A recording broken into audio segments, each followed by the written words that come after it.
Ces conseils sont valables pour des personnes confinées mais non malades. Je vous recommande d'appliquer ces conseils au moins en partie.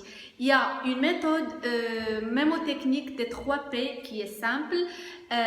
3 P, ça veut dire plaisir, personne et progrès.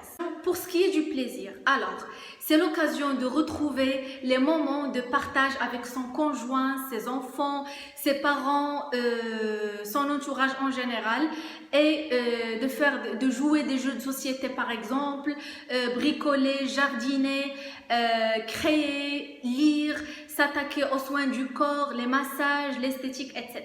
Pour ce qui est du deuxième P, la personne, avec d'autres personnes, et d'ailleurs les réseaux sociaux sont faits pour cela, tenez vos proches au courant de votre vie, parlez de tout et bien sûr en bonne proportion, essayez de parler un tout petit peu des actualités relatives au coronavirus et parlez beaucoup du reste de votre vie. Inutile de s'étendre sur les statistiques déprimantes, échangez vos astuces, vos bons plans, des pensées, je sais pas, quelque chose qui peut rendre votre vie plus lumineuse et plus belle. Je sais pas, essayez de faire des choses qu'on n'a jamais eu le temps de faire habituellement, soit un tri, soit un ménage, etc. Pour ce qui est du troisième P, progresse.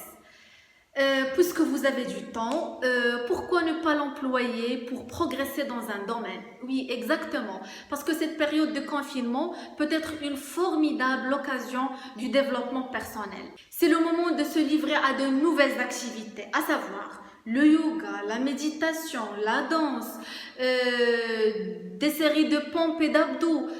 Vous avez une longue liste de choix. Cette période imposée peut vous être utile et bénéfique si vous l'utilisez bien. Essayez de préparer des projets de vie pour l'après-confinement et pensez dès à présent de votre vie future. Dernier point, n'oubliez pas surtout le côté spirituel en cette période de crise parce que c'est très rassurant et c'est très utile et c'est très bénéfique en cette période de crise.